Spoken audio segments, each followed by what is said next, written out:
Hi. പണ്ട് മദ്രസയിൽ നിന്ന് കേട്ടു പഠിച്ചതും ഇസ്ലാമിക പ്രഭാഷകരുടെ നാവിൽ നിന്നും പ്രഭാഷണ രൂപത്തിലും വഷള് പരമ്പരകളിലൂടെയും ഒക്കെ കേട്ടതും മനസ്സിലാക്കിയതും വീട്ടിൽ നിന്ന് ഇസ്ലാമിക ബാലപാഠം എന്ന നിലയിൽ ചെറുപ്രായത്തിൽ കേട്ടതും പഠിച്ചതും ശീലിച്ചതും ഒക്കെയായ കാര്യങ്ങൾ കൊണ്ട് ഇന്ന് സോഷ്യൽ മീഡിയയിൽ ഇസ്ലാമിനെ ന്യായീകരിക്കാനും പെയിന്റ് അടിക്കാനും വന്നാൽ ആ വെള്ളപൂശുകാർ പരിഹാസ്യരായി മടങ്ങുകയേ തരമുള്ളൂ. കാരണം ഇന്ന് മീഡിയയുടെ അതിപ്രസരം ഏറ്റവും കൂടുതൽ അടി കിട്ടിയത് ഇസ്ലാമിന്റെ മസ്തിഷ്കത്തിനായതുകൊണ്ട് തന്നെ അതിലെ അന്ധവിശ്വാസങ്ങളും അബദ്ധ ജടിലമായ ചില ധാരണകളും ഒന്നും ഇനിയും വില പോവുകയില്ല. ഒരു മദ്രസ താത്ത വന്നിട്ട് ഇസ്ലാമിക രീതികൾ, ഇസ്ലാമിലെ സ്ത്രീകളുടെ സ്വാതന്ത്ര്യത്തെ കുറിച്ച് വാതോരാതെ പ്രസംഗിക്കുകയുണ്ടായി. അപ്പോ നമുക്കതൊന്ന് കേൾക്കാം. നമ്മുടെ താത്ത ഇതാണ്. താത്ത കൊടുത്തിരിക്കുന്ന ടൈറ്റിൽ അതിലേറെ രസകരമാണ്. ഇസ്ലാം വിമർശകർക്ക് ഇതിലും മികച്ചൊരു മറുപടി സ്വപ്നങ്ങളിൽ മാത്രം. ഇവരിങ്ങനെ പറഞ്ഞു പറ്റിക്കും. നമ്മൾ വിചാരിക്കും അയ്യോ എന്തൊക്കെയോ പോയിന്റുകൾ ഉണ്ടാകും. ഒരു പക്ഷേ നമുക്ക് എങ്ങാനും ഹിദായത്ത് കിട്ടിയാലോ, ഹിദായത്ത് മീൻസ് സന്മാർഗം, നമ്മളെ എങ്ങാനും നേർവഴിക്ക് നയിച്ചാലോ, നമ്മുടെ ചില സംശയങ്ങൾക്ക് ഇതിൽ ഉത്തരമുണ്ടോ എന്ന് തെറ്റിദ്ധരിച്ച് നമ്മൾ ഇത് തുറക്കുമ്പോഴാണ് വീണ്ടും ഇതിന് മറുപടി പറയാൻ നമ്മൾ നിർബന്ധിതരായി മാറുന്നത്. അപ്പോൾ നമ്മുടെ മദ്രസ താത്തായ്ക്ക് നമ്മളോട് എന്താണ് പറയാനുള്ളത് എന്ന് കേൾക്കാം. സ്നേഹബന്ധത്തെ എന്തിനാണ് നമുക്കറിയാം. ഇസ്ലാം മുമ്പോട്ട് വെക്കുന്ന കുടുംബ സംവിധാനത്തിൽ സ്ത്രീക്കും പുരുഷനും തുല്യ സ്ഥാനമാണുള്ളത്. അതായത് അവർ പരസ്പര പൂരകങ്ങളാണ്. ശാരീരികമായി ഡിഫറൻസ് ഉള്ളപ്പോഴും അവർ ആത്മീയമായി തുല്യരാണെന്ന് ഖുർആൻ പരിചയപ്പെടുത്തുന്നത്. അപ്പൊ സ്ത്രീകളെ പൊതുവെ തല്ലണമെന്ന് പറയുന്നതോ എന്നതാണ്. ഈ പറഞ്ഞതിലെ അബദ്ധം എന്താണ് എന്ന് ഞാൻ നിങ്ങളോട് മുമ്പ് തന്നെ പറഞ്ഞിട്ടുണ്ട്. ഇസ്ലാമിലെ കുടുംബ ജീവിതത്തിന് സ്ത്രീക്കും പുരുഷനും ശാരീരികപരമായി വൈജാത്യങ്ങൾ ഉള്ളപ്പോഴും അവർക്ക് ഈക്വാലിറ്റിയാണ് ഇസ്ലാം നൽകുന്നത് എന്ന് പറയുമ്പോൾ എന്തിനാണ് മോളെ 4 പെണ്ണ് കെട്ടാൻ ഇസ്ലാം അനുവദിച്ചത്? അതിൽ പെണ്ണിന്റെ റൈറ്റ് എവിടെ മോളെ? മദ്രസയിൽ നിന്നും കേട്ട് പഠിച്ചതായിരിക്കും അല്ലെ? മുഹമ്മദ് നബി എത്ര വിവാഹം കഴിച്ചിട്ടുണ്ട്? എത്ര സ്ത്രീകളുടെ ശരീരം ദാനമായി സ്വീകരിച്ചിട്ടുണ്ട്? എത്ര സ്ത്രീകളെ സമ്മാനമായി ലഭിച്ചിട്ടുണ്ട്? എത്ര സ്ത്രീകളെ ലൈംഗിക അടിമകളാക്കി കിട്ടിയിട്ടുണ്ട്, ആക്കി വെച്ച് പോന്നിട്ടുണ്ട്? ഈ സ്ത്രീകളുടെയൊക്കെ സ്വാതന്ത്ര്യം, ഇവരുടെയൊക്കെ സമത്വം, ഇവരുടെയൊക്കെ നീതി ഏത് തുലാസിലാണ് തുലനം ചെയ്യുന്നത്? ഇനിയും സ്വർഗത്തിൽ പോയാലും 72 ഹൂറികൾ, ഇവരുടെ നീതി എവിടെ? ഒരു പുരുഷനു വേണ്ടി ഇവർ ഇങ്ങനെ മഴ കാത്തിരിക്കുന്ന വേഴാമ്പലിനെ പോലെ തന്റെ ഊഴവും കാത്തിരിക്കുമ്പോൾ ആ സ്ത്രീകളുടെ നീതി എവിടെയാണ്? അപ്പോൾ ഇസ്ലാം മുന്നോട്ട് വെക്കുന്ന കുടുംബ സംവിധാനത്തിലെ നീതി എന്ന് പറയുമ്പോൾ ഏത് രൂപത്തിലാണ് അതിനെ വ്യാഖ്യാനിക്കുന്നത്? ആദം നബിയുടെ 2 മക്കൾ ഹാബീലും കാബീലും ഒരു മകനാൽ കൊല്ലപ്പെട്ടത് എന്തിന്റെ പേരിലായിരുന്നു? ഒരേ ബീജത്തിലും ഒരേ അണ്ടത്തിലും ഒരേ ഗർഭാശയത്തിൽ ജനിച്ചു വളർന്ന, ഒരേ അങ്കണത്തിൽ വിദ്യ അഭ്യസിച്ച, ഒരേ മാതാവിന്റെയും പിതാവിന്റെയും മക്കൾ പരസ്പരം വിവാഹം കഴിക്കാൻ പറഞ്ഞതിലെ സമത്വം എന്താണ്? ആ ഇരട്ടകളായി ജനിച്ച സഹോദരങ്ങൾക്ക് എന്ത് തരത്തിലുള്ള നീതിയാണ് ഭർത്താവിനെ വരിക്കുന്നതിൽ ഇസ്ലാം നൽകുന്നത്? ഇങ്ങനെ ഒരുപാട് ചോദ്യങ്ങളുണ്ട് ചോദിക്കാൻ. അപ്പോൾ സ്ത്രീകളെ അടിക്കാൻ പറഞ്ഞതിനെ സംബന്ധിച്ചിട്ടാണ് മദ്രസ താത്തായ്ക്ക് പറയാനുള്ളത്. ഖുർആനിന്റെ 4-ാം അധ്യായം സൂറത്തുൻ നിസാ 34-ാമത്തെ വചനം, അൽ റിജാലു ഖവ്വാമൂന അലൻ നിസാ ബിമാ ഫദ്ദലല്ലാഹു ബഅദഹും അലാ ബഅദ് എന്ന് തുടങ്ങുന്ന വചനം, അതായത് സ്ത്രീയുടെ സംരക്ഷണ ചുമതല ഇസ്ലാം ഏൽപ്പിക്കുന്നത് പുരുഷനെയാണ്. അപ്പോൾ പുരുഷന്റെ സംരക്ഷണ ചുമതല ആരുടെ കൈകളിലാണ് മോളെ? എന്തുകൊണ്ടാണ് പുരുഷന്റെ കൈകളാൽ സംരക്ഷിക്കപ്പെടേണ്ടവളാണ് സ്ത്രീ എന്ന് പടച്ചവൻ പറഞ്ഞത്? അതിലെ നീതി എന്താണ്? പുരുഷൻ ആരായാലും ആരുടെ കൈകളാലും സംരക്ഷിക്കപ്പെടേണ്ടവനല്ല. എന്നാലോ സ്ത്രീ സംരക്ഷിക്കപ്പെടേണ്ടവൾ. അവളെ ശാരീരികപരമായി കുറച്ച് ശേഷി കുറച്ചു കൊടുക്കുകയും മറ്റവന് കൂടുതൽ കൊടുക്കുകയും ചെയ്തിട്ട് അവന്റെ സംരക്ഷണം ഇവർക്ക് ആവശ്യമായി വരിക എന്ന് പറഞ്ഞാൽ വ്യക്തിത്വമുള്ളവർ അത് അംഗീകരിക്കുമോ മോളെ? മോൾക്കൊരു പക്ഷെ അലങ്കാരമായിരിക്കും ഒരാൾ നിയന്ത്രിച്ച് സംരക്ഷിച്ചു കൊണ്ടുപോകുന്നത്. എല്ലാവരും അത്തരത്തിലല്ല എന്നൊന്ന് മനസ്സിലാക്കുക. ഭാഗമായി സ്ത്രീയുടെ ഭാഗത്ത് നിന്ന് വല്ല പിഴവുകളും ഉണ്ടാകുന്ന പക്ഷം അവളെ ഉപദേശിക്കാനും നേർവഴിക്ക് കൊണ്ടുവരാനുമുള്ള അതല്ല മോളെ, എന്ന് പറഞ്ഞിട്ടുണ്ട്. ഇവർ പരസ്പരം ഭിന്നിക്കുമെന്ന് നിങ്ങൾ ഭയപ്പെട്ടാൽ അവരെ നിങ്ങൾ ഉപദേശിക്കണം. അപ്പൊ അതല്ല കുട്ടി, ജസ്റ്റ് ഒന്ന് ചിന്തിച്ചേ. ഇപ്പൊ എനിക്ക് ഇസ്ലാമിക വിമർശകരെ നിങ്ങൾ കടുത്ത ഭാഷയിൽ വിമർശിച്ചോളൂ, ചീത്ത പറഞ്ഞോളൂ, പരിഹസിച്ചോളൂ, അധിക്ഷേപിച്ചോളൂ, ഇല്ലാ കഥകൾ എമ്പാടും പറഞ്ഞോളൂ, ഞങ്ങൾക്കൊരു പ്രശ്നവുമില്ല. ഞങ്ങൾ പുഞ്ചിരിയോടുകൂടി അതിനെയൊക്കെ വരവേൽക്കും. ഒരു പ്രശ്നമില്ല. കാരണം മാനവരിൽ മഹോന്നതനും കാരുണ്യത്തിന്റെ തിരുദൂതനുമായ ഇസ്ലാം മതവിശ്വാസികളുടെ മുഴുവനും മനസ്സിലെ ആരാധ്യ പുരുഷനും ഒരു ബിംബവുമായ അദ്ദേഹത്തെയാണല്ലോ ഞങ്ങൾ വിമർശിക്കുന്നത്. ഒരിക്കലും ഇസ്ലാം മതവിശ്വാസികൾക്ക് അത് താങ്ങാനാവുന്നതിനപ്പുറമായിരിക്കും. അതുകൊണ്ട് അവർ അടങ്ങിയിരിക്കില്ല. അവർ നമ്മളെ അധിക്ഷേപിച്ചോളൂ, ഒരു പ്രശ്നവുമില്ല. അതല്ല മോളെ, ഒരു ഭാര്യയും ഭർത്താവും തമ്മിൽ, മോള് ഭാര്യയാണോ എന്ന് എനിക്കറിയില്ല, ആണെങ്കിൽ ഭാര്യയും ഭർത്താവും തമ്മിൽ പ്രശ്നങ്ങൾ ഉണ്ടായാൽ ഒരാൾക്ക് മാത്രമേ പിഴവ് പറ്റുള്ളൂ. ഒന്ന് ആലോചിച്ചാൽ മതി, സിമ്പിളായിട്ട്.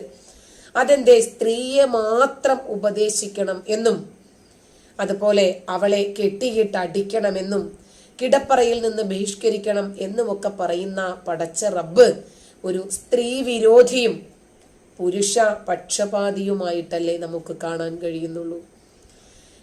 രണ്ട് ചട്ടിയും കലവും ആവുമ്പോൾ തട്ടിയും മുട്ടിയും ഒക്കെ ഇരിക്കും. പുരുഷനും തെറ്റ് സംഭവിക്കില്ലേ? അബദ്ധം സംഭവിക്കില്ലേ? വഴക്കിൽ വാക്കിൽ പിഴവുകൾ സംഭവിക്കില്ലേ? അപ്പോഴെന്തുകൊണ്ടായിരിക്കും പെണ്ണിന് മാത്രം ഉപദേശം പറഞ്ഞത്? ആ പടച്ചറബിന്റെ ചേതോ വികാരം വല്ലാത്തതാണ്. ഉത്തരവാദിത്തം ഇസ്ലാം പുരുഷനെയാണ് ഏൽപ്പിക്കുന്നത്. അതെ അതെ, സ്ത്രീക്ക് തെറ്റ് സംഭവിച്ചാൽ അത് തിരുത്താനുള്ള ഉത്തരവാദിത്വം പുരുഷനെയാണ് ഏൽപ്പിക്കുന്നത്. അപ്പോൾ പുരുഷന് തെറ്റുപറ്റിയാൽ ആ ഉത്തരവാദിത്വം ആരേറ്റെടുക്കും? എന്നിട്ടും അവൾ അനുസരണക്കേട് കാണിക്കുകയാണെങ്കിൽ എന്ത് ചെയ്യണം? അവിടെ അവളുമായുള്ള ശയനം വെടിയാൻ ഇസ്ലാം കൽപ്പിക്കുന്നു. മോളെ, അതിന് അവളുമായുള്ള ശയനം ഇയാള് വെടിഞ്ഞാലും ഇയാൾക്ക് എത്ര പേരുണ്ട് മോളെ, സബ്സ്റ്റിറ്റ്യൂട്ടേഴ്സ് ഇഷ്ടം പോലെ ഇല്ലേ? അപ്പോൾ ആ പെണ്ണിന് തന്നെയല്ലേ വീണ്ടും വേദന ഉണ്ടാകുന്നത്? മോളൊരു പെണ്ണല്ലേ, ഒന്ന് ആലോചിച്ച് നോക്കിക്കേ. മോളുടെ ഭർത്താവ് വിവാഹമോചനം നടത്തുകയോ അതല്ലെങ്കിൽ ഈ രൂപത്തിൽ അടക്കി ഭരിക്കുകയോ ആക്ഷേപിക്കുകയോ നിന്നെ ഇങ്ങനെ ഉപദേശിക്കുകയും മുഖമടിച്ച് രണ്ടെണ്ണം തരികയും ഒക്കെ ചെയ്യുമ്പോഴേ മോൾക്കതിനെ കുറിച്ച് മനസ്സിലാകൂ. അതല്ലെങ്കിൽ അതും സഹിക്കാനും ക്ഷമിക്കാനും മോൾക്കൊരു പക്ഷേ വിശാലമായ ഒരു മനസ്സുണ്ടാകും. ഇതൊക്കെ സഹിച്ചും ക്ഷമിച്ചും ചെല്ലുമ്പോൾ അള്ളാഹു എന്തെങ്കിലും പത്മശ്രീയോ അതല്ലെങ്കിൽ എന്തെങ്കിലും അവാർഡോ ഒരു സ്ത്രീക്ക് വെച്ചിട്ടുണ്ടോ എന്നുകൂടി ഒന്ന് ചിന്തിക്കണം. കാരണം പുരുഷന്റെ തല്ലും തലോടലും ചീത്തവിളിയും കുത്തും ചവിട്ടും ഒക്കെ വാങ്ങി ക്ഷമിച്ച് സഹിച്ച് അയാളുടെ മൂക്കിലെ ചലവും ചോരയും ഒക്കെ നക്കി തുടച്ച് അയാളോടുള്ള കടമകൾക്കും കടപ്പാടുകൾക്കും വേണ്ടി ജീവിതം ഒഴിഞ്ഞു വെച്ച് കഴിയുമ്പോൾ അവിടെ എന്തെങ്കിലും അവാർഡുണ്ടോ എന്ന് അറിയുന്ന ആരോടെങ്കിലും ഒന്ന് ചോദിച്ചേക്കണേ. അവിടെയും സ്ത്രീയെ ഉപേക്ഷിക്കാൻ പുരുഷൻ അവകാശമില്ല. മോളെ, സ്ത്രീയെ പുരുഷന് ഉപേക്ഷിക്കാൻ ഇസ്ലാമികപരമായി ഒരു കാരണവും വേണ്ട. മോള് മുത്തലാഖിന്റെ സംവിധാനങ്ങള്, നിയമങ്ങള്, അതിന്റെ രീതികള് അതൊക്കെ ഒന്ന് പഠിക്കണം. അതല്ലെങ്കിൽ അറ്റ്ലീസ്റ്റ് നമ്മൾ ജീവിക്കുന്ന ജനാധിപത്യ രാജ്യത്തിന്റെ ഒരു ഭരണഘടനയെങ്കിലും ഒരു തവണയെങ്കിലും ഒന്ന് വായിക്കുന്നത് നന്നായിരിക്കും. മുസ്ലിങ്ങൾക്ക് ശരീഅത്ത് നിയമമാണ് ബാധകം. മുസ്ലിം പുരുഷന് ഏത് സാഹചര്യത്തിലും അവന്റെ ഭാര്യയെ വിവാഹമോചനം നടത്താം. ഇന്ന് ഇസ്ലാമിക ശരീഅത്ത് നിയമമായി കോടതികളിൽ എടുക്കുന്ന പുസ്തകത്തിന്റെ പേരാണ് പ്രിൻസിപ്പൽസ് ഓഫ് മുഹമ്മദൻസ് ലോ. അത് ഒരു പാർസി നിയമജ്ഞനായ DF മുള്ള എന്ന് പറയുന്ന വ്യക്തി എഴുതിയ പുസ്തകമാണ്. ഈ പുസ്തകം എഴുതാൻ ആധാരമായിട്ടുള്ളത് ബിദായ വൻ നിഹായ പോലെയുള്ള ഹനഫി മദ്ഹബ് പ്രകാരമുള്ള പുസ്തകങ്ങൾ ഉണ്ടായിരുന്നു. ആ പുസ്തകങ്ങൾ ഔറംഗസീബിന്റെ കാലഘട്ടത്തിൽ നീൽ ബെഞ്ചമിൻ ഹെയ്ലി എന്ന പ്രഭുവിന്റെ മേൽനോട്ടത്തിൽ ഈ പുസ്തകം ഇംഗ്ലീഷിലേക്ക് ട്രാൻസ്ലേറ്റ് ചെയ്തു. ഏത്? ഈ അറബിയിലെ ഈ നിഹായ എന്ന് പറയുന്ന 1-2 ഹനഫി മദ്ഹബ് പ്രകാരമുള്ള പുസ്തകങ്ങൾ. ആ പുസ്തകത്തിന്റെ പേരാണ് ഫതാവ ആലംഗീരിയ. ആ പുസ്തകം പിന്നീട് DF മുള്ള വന്നിട്ട് 300 വകുപ്പുകളാക്കി തിരിച്ച് ഒരു പുസ്തകമാക്കി. അതാണ് പ്രിൻസിപ്പൽസ് ഓഫ് മുഹമ്മദൻസ് ലോ. അതിലെ 308 വകുപ്പ് അനുസരിച്ച് ഒരു മുഹമ്മദീയന് ഒരു കാരണവുമില്ലാതെ ഏത് സാഹചര്യത്തിലും അവന്റെ ഭാര്യയെ തൊലാക്ക് ചെയ്യാം. If the parties were Muslim, the rule of law shall be the Muslim personal law ബ്രാക്കറ്റിൽ ശരീഅത്ത് എന്നാണ് നമ്മുടെ ഭരണഘടനയിൽ പോലും എഴുതി വച്ചിരിക്കുന്നത്. അതുകൊണ്ട് ഒരു പുരുഷന് സ്ത്രീയെ ഒഴിവാക്കാൻ ഒരു കാരണവും വേണ്ട. മോളിനി മദ്രസയിൽ പഠിച്ചതൊന്നും വന്നിട്ട് സോഷ്യൽ മീഡിയയിൽ പറയരുത്. നമ്മൾ കാര്യങ്ങൾ കുറച്ചുകൂടി പഠിക്കുകയും അതിനെ വിശകലനം ചെയ്യുകയും ചെയ്തിട്ടാണ് ഇത്തരം വിഷയങ്ങൾ അവതരിപ്പിക്കേണ്ടത്. അതല്ലെങ്കിൽ കമന്റ് ബോക്സ് പൂട്ടി വെച്ചിട്ട് നമ്മൾ ഓടിപ്പോകേണ്ടി വരും. എന്നിട്ടും അവൾ അനുസരിക്കാൻ കൂട്ടാക്കുന്നില്ല. എന്ത് വേണം? അപ്പോഴും അവളെ വിവാഹമോചനം ചെയ്ത് പെണ്ണിനെ വഴിയാധരമാക്കാമോ? ഇല്ലേ ഇല്ല. പുരുഷ മേൽക്കോയ്മയാണെങ്കിൽ അങ്ങനെയല്ലേ വേണ്ടത്. പക്ഷേ ഇസ്ലാം അങ്ങനെ അനുവാദം നൽകുന്നില്ല. അവിടെയാണ് ഒരു പരിഹാരം എന്ന നിലയ്ക്ക് ഇസ്ലാം പരിക്ക് പറ്റാത്ത രീതിയിൽ അടിക്കാം എന്ന് പറയുന്നത്. മോളെ, ഇവിടെയാണ് മോൾക്ക് കൂടുതൽ തെറ്റ് സംഭവിച്ചിരിക്കുന്നത്. ഇസ്ലാം സ്ത്രീയെ വിവാഹമോചനം ചെയ്യാൻ പറയുന്നില്ല എന്നൊന്നും പറഞ്ഞു കളയരുത്. കാരണം സ്ത്രീക്ക് അത്രമാത്രം റൈറ്റ് ഇസ്ലാമിലുള്ളൂ. എല്ലാ മുസ്ലിം വിശ്വാസികളുടെയും മാതാവ് എന്നറിയപ്പെടുന്ന നബിപത്നിമാരുടെ പോലും അവസ്ഥ ഇങ്ങനെ തന്നെ ആയിരുന്നു. മുഹമ്മദ് നബിയുടെ ഭാര്യമാരോട് ഒരു തരത്തിലും നീതി പുലർത്തുകയേ വേണ്ട. മോൾ ആരും കാണാതെ 33-ാം അധ്യായമായ സൂറത്തുൽ അഹ്സാബിലെ 51 52 വാചകങ്ങൾ ഒന്നെടുത്ത് 2-3 ആവർത്തി ഒന്ന് വായിക്കണം. നബിയോട് പടച്ചവൻ പറയുകയാണ്. എങ്ങനത്തെ നബിയോടാണ് പറഞ്ഞത് എന്ന് ആലോചിക്കണം. അവിശ്വാസികളായ മാതാപിതാക്കൾക്ക് വേണ്ടി ഞാൻ പ്രാർത്ഥിക്കട്ടെയോ എന്ന് ചോദിച്ചപ്പോൾ ഏയ് പാടില്ല എന്ന് പറഞ്ഞ അള്ളാഹു നിനക്ക് ബുദ്ധിമുട്ടുണ്ടാകാതിരിക്കാൻ വേണ്ടി അള്ളാഹു ഒരു നിയമം നിനക്കായിട്ട് ഇറക്കി തരികയാണ് എന്ന് പറഞ്ഞിട്ടാണ് ആ ഖുർആൻ വാചകത്തിൽ അള്ളാഹു പറയുന്നത്. നിനക്ക് കുറേയധികം ഭാര്യമാരുണ്ട്. അവരിൽ ഇഷ്ടമുള്ളവരെ നിനക്ക് അടുപ്പിച്ച് നിർത്താം, ഇഷ്ടമില്ലാത്തവരെ അകറ്റുകയും ചെയ്യാം. ഇനി അകറ്റി നിർത്തിയവരെ അടുപ്പിക്കണമെന്ന് തോന്നിയാൽ അതുമാകാം. ഇത് എന്ത് തരത്തിലുള്ള നീതിയാണ് സ്ത്രീകളോട് ഇസ്ലാം കൽപ്പിക്കുന്നത്? വളരെ സാവകാശത്തില് മനസ്സ് വളരെ കൊയ്റ്റാൻ കാമായിരിക്കുന്ന സാഹചര്യത്തിൽ ഈ ഖുർആൻ വാചകങ്ങൾ എടുത്തൊന്ന് വായിക്കണം. ഇനിയും ഖുർആനിൽ വേറെയും വാചകങ്ങളുണ്ട്. നബിപത്നിമാർ എന്തെങ്കിലും തരത്തിൽ നബിയോടൊരു അതൃപ്തി കാണിച്ചാൽ അതിനേക്കാൾ നല്ല സ്ത്രീകളെ ഞാൻ നിനക്ക് നൽകാം എന്ന് പറഞ്ഞിട്ട് അള്ളാഹു നബിയെ മോട്ടിവേറ്റ് ചെയ്യുന്ന രൂപത്തിലൊക്കെയുള്ള ഖുർആൻ വാചകങ്ങൾ കാണാം.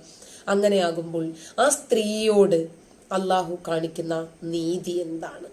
സ്ത്രീകളുടെ പക്ഷത്തു നിന്ന് എന്തുകൊണ്ടാണ് ഈ രക്ഷിതാവ് ചിന്തിക്കാതെ പോകുന്നത്? പിന്നെ വഹ്ജുറുഹും ഫിൽ മലാജിഇ എന്ന് പറഞ്ഞിട്ട് ഖുർആനിൽ ഈ കുട്ടി വായിച്ച വാചകം തന്നെയുണ്ട്. 4-ാം അധ്യായത്തിലെ 34. അതായത് ആദ്യം പറഞ്ഞു വഅ്ലുഹുന്ന, അവളെ നിങ്ങൾ ഉപദേശിക്കണം. പിന്നെ വഹ്ജുറുഹുന്ന ഫിൽ മലാജിഇ. മോളെ, ഹജറൽ ബഈറ എന്ന ഒരു പദമുണ്ട് അറബി പ്രയോഗത്തിൽ. കേട്ടിട്ടുണ്ടോ? ഹജറ എന്ന് പറഞ്ഞാൽ കെട്ടിയിടുക. ബഈറ, ഒട്ടകത്തെ കെട്ടിയിടുന്നതിന് ഹജറുൽ ബഈറ എന്ന് പറയാറുണ്ട്. അപ്പോ കെട്ടിയിടുക. അപ്പോ വഹ്ജുറുഹുന്ന ഫിൽ മലാജിഇ എന്ന് പറഞ്ഞാൽ കിടപ്പറയിൽ അവളെ കെട്ടിയിടുക, എന്നിട്ട് വളിരിബൂഹുന്ന, അവരെ അടിക്കുക. അപ്പോ പെണ്ണിനെ അറവുമാടിനെ പോലെ, പേ പിടിച്ച പട്ടിയെ പോലെ കെട്ടിയിട്ടടിക്കാൻ പറയുന്ന നിയമങ്ങൾ ഖുർആനിൽ ഉണ്ടായിട്ടും ഉളുപ്പില്ലാതെ വന്ന് ഇസ്ലാമിനെയും ഖുർആാനിനെയും ഇസ്ലാമിന്റെ നിയമങ്ങളെയും സ്ത്രീ സ്വാതന്ത്ര്യത്തെയും ഒക്കെ മദ്രസ കുട്ടിയായതുകൊണ്ടാണ് മോൾക്ക് ഇങ്ങനെ ന്യായീകരിക്കേണ്ടി വരുന്നത്. അതിന്റെ തൊലിക്കട്ടിയെ ഞാൻ വിനയാന്വിതമായി വണങ്ങുന്നു. കാരണം ഖുർആനിൽ എന്താണ് പറഞ്ഞിരിക്കുന്നത് എന്ന് പോലും നോക്കാതെ ഇസ്ലാം മത വിമർശകർക്ക് സ്വപ്നത്തിൽ പോലും കാണാത്ത മറുപടിയുമായി വരാൻ കുട്ടിക്ക് തോന്നിയല്ലോ. ആ തൊലിക്കട്ടി അപാരമാണ്. അപ്പോൾ ഖുർആനിന്റെ വ്യാഖ്യാതാവായ ഇസ്ലാമിന്റെ വ്യാഖ്യാനങ്ങളിൽ വളരെ സ്വീകാര്യയോഗ്യമായ ഒരു വിവർത്തനമാണ് അത്തൊബിരിയുടെ ഇമാം അത്തൊബിരി എഴുതിയത്. അത്തൊബിരി പറഞ്ഞത് പെണ്ണിനെ കിടപ്പറയിൽ കെട്ടിയിട്ടടിക്കണം എന്ന് തന്നെയാണ്. അദ്ദേഹമാണ് ഈ ഹജറുൽ ബഈറ എന്ന പദം പറഞ്ഞത് തന്നെ. അപ്പൊ അതിന്റെ വ്യാഖ്യാനമൊക്കെ ഒന്ന് വായിച്ചു നോക്കിയിട്ട് വേണം ഇത്തരം കാര്യങ്ങളുമായി വരാൻ. വിശദീകരിച്ചിട്ടുള്ളത് ആ അടി പോലും അവളുടെ ശരീരത്തിലേക്കല്ല, പകരം മനസ്സിലായിരിക്കും വേദന ഉണ്ടാവുക. അപ്പോൾ പെണ്ണിനെ അടിക്കാൻ പറഞ്ഞപ്പോൾ ഖുർആൻ വ്യാഖ്യാതാക്കൾ പറഞ്ഞു, അതെ പിന്നെ ഇമാം അത്തൊബിരിയെ പോലെയുള്ള ആൾക്കാർ പറഞ്ഞു എല്ലൊടിയാതിരുന്നാൽ മതി, അത്തരത്തിൽ അടിക്കുന്നത് കൊണ്ട് കുഴപ്പമില്ല എന്ന് പറഞ്ഞു. അപ്പോ പെണ്ണിനെ അടിക്കാം. പിന്നീട് ഇവര് വന്നിട്ട് ഈ വ്യാഖ്യാന ഫാക്ടറിക്കാര് പറഞ്ഞു, അതെ അടയാളം വീഴാതെ അടിക്കണത് തന്നെ എന്തിനാ? ആ കലി അടങ്ങാനാ, അവരോടുള്ള പ്രതിഷേധം രേഖപ്പെടുത്താനാ. അപ്പൊ സ്വാഭാവികമായും അടിക്കുമ്പോൾ അങ്ങനെ അടിക്കുമോ ആരെങ്കിലും? അടിക്കുമ്പോൾ നല്ല ഊക്കിനടി തന്നെയാ കൊടുക്കുക. എന്നാണ്. എങ്ങനെയാണത്? എന്റെ പ്രിയപ്പെട്ടവൻ എന്നെ അടിച്ചു കളഞ്ഞല്ലോ എന്ന വേദന അതെന്തെന്ന് മനസ്സിലാക്കണമെങ്കിൽ പ്രണയം എന്തെന്നറിയണം. മോളെ, ഈ പ്രിയപ്പെട്ടവന്റെ പ്രണയത്തെ കുറിച്ചറിയാനുള്ള മെച്യൂരിറ്റി കുട്ടിക്കുണ്ടോ എന്ന് എനിക്കറിയില്ല. എന്ത് തന്നെ ആയാലും 16 വർഷത്തെ വിവാഹ ജീവിതത്തിന്റെ സർവീസ് ഉള്ള ഒരു വ്യക്തി എന്ന നിലയിൽ ഒരുപാട് പേരുടെ അനുഭവങ്ങൾ അറിയുകയും കാണുകയും അവരുടെ കുടുംബങ്ങളിൽ അവരുടെ കുടുംബ പ്രശ്നങ്ങളിൽ ഇടപെടുകയും ചെയ്ത വ്യക്തി എന്ന നിലയിൽ ഞാൻ പറയാം, ഈ പ്രണയം എന്നൊക്കെ പറയുന്നത് എഴുതി വായിക്കാൻ പറ്റുന്ന കഥകളായും കവിതകളായും ലേഖനങ്ങളായും ഒക്കെ മാത്രം ഒടുങ്ങും മോളെ. ആദ്യം ചക്കരയാകും, പാലാകും, തേനാകും, പിന്നെ പാല് പുളിക്കും കുട്ടി. കുറച്ച് കഴിയുമ്പോൾ അത് പുളിരസമായിരിക്കും ഉണ്ടാകും. കുറച്ചുകൂടി കഴിയുമ്പോൾ അത് ഭയങ്കരമായ സ്മെല്ലെടുക്കും. ആദ്യം ഭയങ്കര ടേസ്റ്റ് ആയിരിക്കും. അപ്പൊ അങ്ങനെ തന്നെയാണ് എല്ലാവരുടെ വിവാഹ ജീവിതങ്ങളും ഉള്ളത്. 99.9% ആൾക്കാരുടെയും ജീവിതത്തിൽ ഇങ്ങനെ തന്നെ ആയിരിക്കും ഉണ്ടാവുക. പിന്നീട് അവർക്കിടയിൽ ഒരുപാട് അസ്വാരസ്യങ്ങൾ, പ്രശ്നങ്ങൾ, അതൃപ്തികൾ, അങ്ങനെ കുറെ ആൾക്കാർ വരും. അവരിങ്ങനെ ഇരിക്കും, അവര് പരസ്പരം ഇങ്ങനെ കോംപ്രമൈസ് ചെയ്യും, അഡ്ജസ്റ്റ് ചെയ്ത് പോകാൻ പറയും. അതിനിടയിൽ കുട്ടികളാകും. ഈ കുട്ടികളുടെ ഭാവിക്ക് വേണ്ടി, നമ്മുടെ വീട്ടിലുള്ള സഹോദരങ്ങൾക്ക് വേണ്ടി, നമ്മുടെ കുടുംബത്തിന്റെ പാരമ്പര്യവും തറവാടിത്തവും സൂക്ഷിക്കുന്നതിന് വേണ്ടി അങ്ങനെയൊക്കെ 99% അഡ്ജസ്റ്റ് ചെയ്തു പോകാനും ബാക്കി 1% അണ്ടർസ്റ്റാൻഡിങ് ചെയ്തു പോകാനും ഒക്കെ തന്നെയാണ് കുടുംബജീവിതത്തിന് സാധ്യതയുള്ളൂ. അതല്ലെങ്കിൽ എത്ര സമ്പന്നരായി ജനിച്ചാലും ശരി ഇത്തരം കുടുംബ പ്രശ്നങ്ങളൊക്കെ ഉണ്ടാകും. അപ്പോൾ എൻ്റെ പ്രിയപ്പെട്ടവൻ എന്നെ അടിച്ചു, എൻ്റെ പ്രിയപ്പെട്ടവൻ എന്നെ അടിച്ചു, അല്ലെങ്കിൽ അവൾ എന്നെ അങ്ങനെ പറഞ്ഞു, ഇവൻ എന്നെ ഇങ്ങനെ പറഞ്ഞു. ആ പ്രണയം അതൊക്കെ സിനിമയിലും സീരിയലിലും കഥകളില് നോവലുകളില് കവിതകളിലൊക്കെ ഉണ്ടാകുകയുള്ളൂ മോളെ. റിയൽ ജീവിതത്തിൽ ഇതൊന്നുമല്ല നമ്മൾ ഫേസ് ചെയ്യുന്നത്. ആദ്യത്തെ മധുരമൊന്നും പിന്നെ പിന്നെ ഉണ്ടായെന്ന് വരില്ല. അപ്പോൾ കിട്ടുന്ന അടി സ്ട്രോങ് ആയിരിക്കും. ബന്ധങ്ങളുടെ ആഴങ്ങൾ അറിയണം അല്ലെ? സ്ത്രീയിൽ കാമം മാത്രം കാണുന്നവന് അതറിയാൻ സാധിക്കില്ല. മോളെ, അത് പറഞ്ഞപ്പോഴാണ് ഞാനൊരു കാര്യം ഓർമ്മിച്ചത്. ഒരു ദിവസം ഉമറിന്റെ മകൾ ഹഫ്സ, അറിയാമല്ലോ, മുഹമ്മദ് നബിയുടെ ഭാര്യയാണ്. അപ്പൊ ഹഫ്സ അങ്ങനെ ഒരു ദിവസം അവിടെ നിൽക്കുമ്പോൾ മുഹമ്മദ് നബി പറഞ്ഞു ഹഫ്സയോട്, ഹഫ്സ നിന്നെ വാപ്പ വിളിക്കുന്നുണ്ട്, ഉമർ ഒന്ന് അങ്ങോട്ട് ചെല്ലുന്ന് പറഞ്ഞു. അപ്പൊ ഹഫ്സ വാപ്പ വിളിക്കണമെന്നും പറഞ്ഞ് കൊടുത്തൊരുങ്ങിപ്പോയി. പോയി കഴിഞ്ഞപ്പോൾ വാപ്പ വിളിച്ചിട്ടൊന്നുമില്ല. പെട്ടെന്ന് മടങ്ങി വന്നു. നോക്കിയപ്പോൾ ഹഫ്സയുടെ കിടപ്പറയിൽ മാരിയത്തുൽ കിബിത്തിയ എന്ന് പറയുന്ന ഒരു അടിമ സ്ത്രീയും പ്രവാചകനും തമ്മിൽ കിടക്കുന്നു.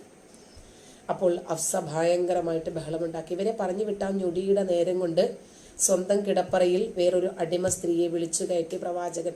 അപ്പോൾ കുടുംബജീവിതത്തിന്റെ ഭദ്രത വളരെ നല്ല എല്ലാ കാലഘട്ടത്തിലും നിലനിൽക്കേണ്ടുന്ന ഉദാത്തമായ മാതൃകയിലൂടെ തന്നെയാണ് പ്രവാചകൻ പഠിപ്പിച്ചിരിക്കുന്നത്. കുടുംബജീവിതത്തിന്റെ ഭദ്രത ഇളങ്കാറ്റിൽ ആടി ഉലയുന്ന തേങ്ങാക്കുലകൾ പോലെ നടക്കാത്ത സംഭവമാണ് മോളെ. സഫിയ എന്ന് പറയുന്ന ഒരു സ്ത്രീയുടെ ചരിത്രം ഇസ്ലാമിലുണ്ട്, ഒന്നെടുത്ത് പഠിക്കണം.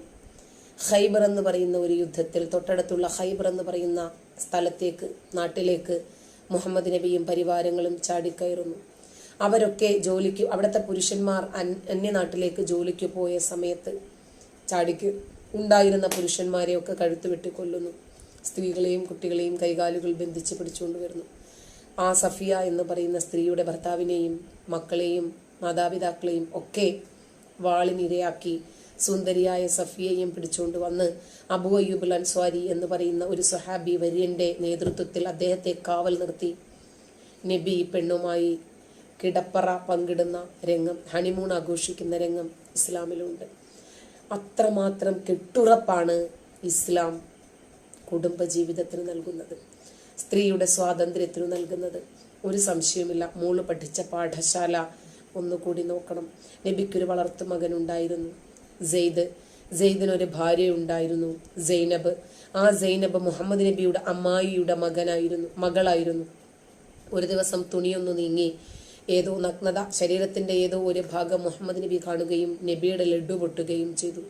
അങ്ങനെ ഉടനെ തന്നെ ആ പെണ്ണിനെ സെയ്ദ് ഒഴിവാക്കാൻ വേണ്ടിയിട്ട് അള്ളാഹു ദൈവിക സന്ദേശം അയക്കുകയും അള്ളാഹു വാനലോകത്തിരുന്ന് തന്നെ ഈ സൈനബ് എന്ന് പറയുന്ന സ്ത്രീയെ ഇദ്ദേഹത്തിന് കെട്ടിച്ചു കൊടുക്കുകയും ചെയ്യുന്ന സുന്ദരമായ പവിത്രമായ കെട്ടുറപ്പുള്ള കുടുംബ വ്യവസ്ഥിതിയെ ഇസ്ലാം നമുക്ക് പഠിപ്പിച്ചു തരുന്നുണ്ട്. സർവോപരി മുഹമ്മദ് നബി അല്ലെങ്കിൽ പ്രശ്നത്തെ തികച്ചും മനഃശാസ്ത്രപരമായ രീതിയിൽ സമീപിക്കുന്നതാണ്. അതെ, നമ്മൾ ഒരു ഭാര്യ ഭർത്താവ് അവർക്കിടയിൽ ഉണ്ടാകുന്ന പ്രശ്നങ്ങളെ മനഃശാസ്ത്രപരമായ രൂപത്തിൽ അപ്രോച്ച് ചെയ്യുന്നത് കൊണ്ടാണ് പെണ്ണിനെ മാത്രം ഉപദേശിക്കേണ്ടി വരുന്നതും പെണ്ണിനെ മാത്രം കിടപ്പറയിൽ കെട്ടിയിട്ട് അടിക്കേണ്ടി വരുന്നതും കിടപ്പറ ബഹിഷ്കരിക്കേണ്ടി വരുന്നതുമൊക്കെ മനഃശാസ്ത്രപരമായ ഒരു വിലയിരുത്തലാണ്. അപ്പോഴും മേൽക്കോയ്മ പുരുഷനാണ്.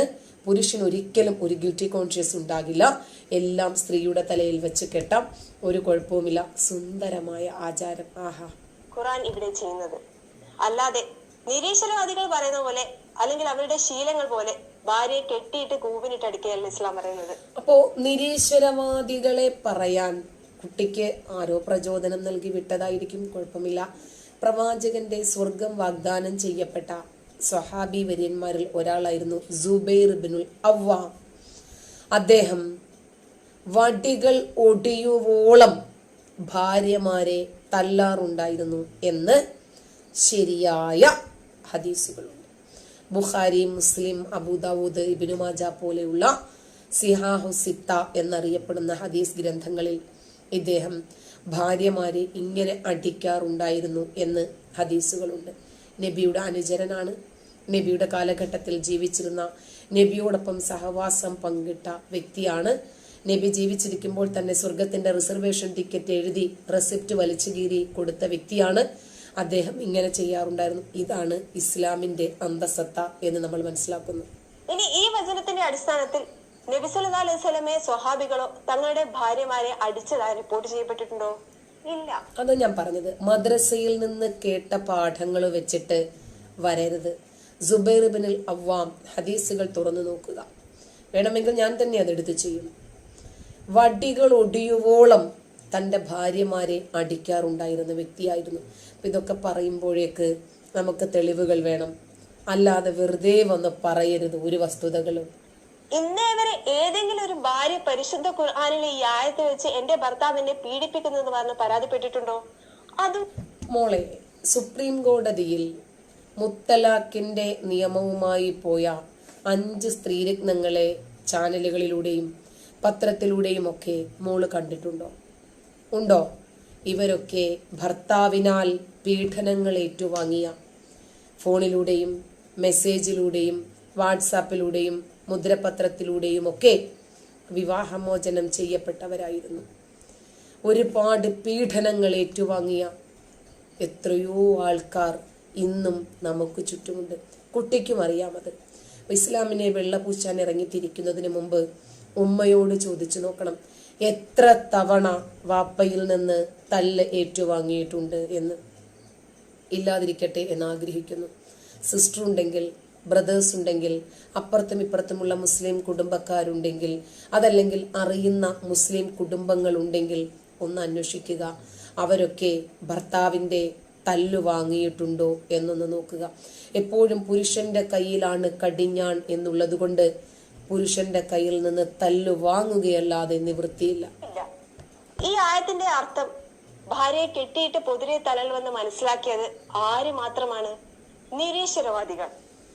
മോളെ, ഖുർആനിന്റെ വ്യാഖ്യാതാവായ ഇമാം അത്വബിരിയെ പോലെയുള്ള ആൾക്കാർ നിരീശ്വരവാദികളല്ല. ഇമാം അത്വബിരിയുടെ ഈ വാചകത്തിന്റെ വ്യാഖ്യാനം വായിച്ചിട്ട് വരണം. അതല്ലെങ്കിൽ പറയൂ, ഞാൻ എടുത്ത് കാണിച്ചു തരും. സ്ത്രീയെ ശയനമുറിയിൽ കെട്ടിയിട്ടടിക്കുക എന്ന് ഇമാം അത്വബിരിയുടെ വ്യാഖ്യാനത്തിലുണ്ട്. പ്രശ്നം ആരുടേതാ? ആരാണ് ഖുർആനിക വചനങ്ങളെ കറുപ്പിച്ചെടുക്കാൻ മെനക്കെടുന്നത്? ഇനി നിരീശ്വരവാദികളോട് അപ്പൊ ഖുർആൻ സ്ത്രീയെ അടിക്കാൻ പറഞ്ഞു, അവളെ ശയനമുറിയിൽ കെട്ടിയിട്ടടിക്കാൻ പറഞ്ഞു, അവളെ ഉപദേശിക്കാൻ പറഞ്ഞു, അവളെ വിട്ടുനിർത്താൻ പറഞ്ഞു. ഇതെല്ലാം പറഞ്ഞിട്ടും ഖുർആനിനെ കറുപ്പിച്ചെടുക്കാൻ ശ്രമിക്കുന്നത്. ഓൾറെഡി അത് കറുത്തതാണ് മോളെ. പണ്ടുള്ളവർ പറഞ്ഞത് കേട്ടിട്ടില്ലേ, ഖുർആനിന്റെ കറുത്ത അക്ഷരങ്ങൾ എന്ന്? അത് ഈ അർത്ഥത്തിലാണ് പറഞ്ഞത്. ചോദിക്കട്ടെ, കെട്ടുറപ്പുള്ള ഒരു കുടുംബ സംവിധാനത്തിന് ഇതിനേക്കാൾ നല്ല പരിഹാര മാർഗം എന്താണ്? അതെ, അപ്പൊ കെട്ടുറപ്പുള്ള ഒരു കുടുംബ സംവിധാനം ഉണ്ടാക്കിയെടുക്കണമെങ്കിൽ പെണ്ണിനെ തല്ലണം, കിടപ്പറയിൽ കെട്ടിയിട്ട് തന്നെ തല്ലണം എന്ന് പഠിപ്പിക്കുന്ന ഈ ഇസ്ലാമിനെ വിവരവും വെളിവും ബോധവും വെള്ളിയാഴ്ചയുമുള്ള ഒരാളും അംഗീകരിക്കില്ല മോളെ. ഇനിയും നേരം വെളുക്കാത്ത ഇതുപോലെയുള്ള മദ്രസ പൊട്ടന്മാരും പൊട്ടത്തികളും ഒരുപക്ഷെ ഇതിനെ പെയിന്റ് അടിക്കുകയും വെള്ളപൂശുകയും ചെയ്തെന്ന് വരാം. വ്യക്തിത്വം രൂപപ്പെട്ട ബോധമുള്ള ഈ പൊട്ടക്കിണറ്റിൽ നിന്ന് കരകയറിയ, ലോകം എന്തെന്നറിയുന്ന, ഒരു വ്യക്തി എന്താണെന്നറിയുന്ന, പേഴ്സണാലിറ്റി കീപ്പ് ചെയ്യുന്ന ഒരാളും പുരുഷന്റെ കയ്യിലെ തല്ല് കിട്ടിയിട്ട് അവന്റെ അടിമയായി ശേഷിക്കുന്ന കാലം ജീവിക്കാൻ ശ്രമിക്കില്ല. അപ്പോൾ നമ്മുടെ മദ്രസ കുട്ടി ഇത് മാത്രമല്ല, ഒരുപാട് കാര്യങ്ങൾ ഗഹനീയമായി നിരീശ്വരവാദികളോട് സംസാരിക്കുന്നുണ്ട്. തീർച്ചയായിട്ടും അത് നമുക്ക് വരും എപ്പിസോഡുകളിൽ കാണാം, ചർച്ച ചെയ്യാം, മറുപടികളും പറയാം. അപ്പോൾ നമുക്ക് നിർത്താം. നന്ദി.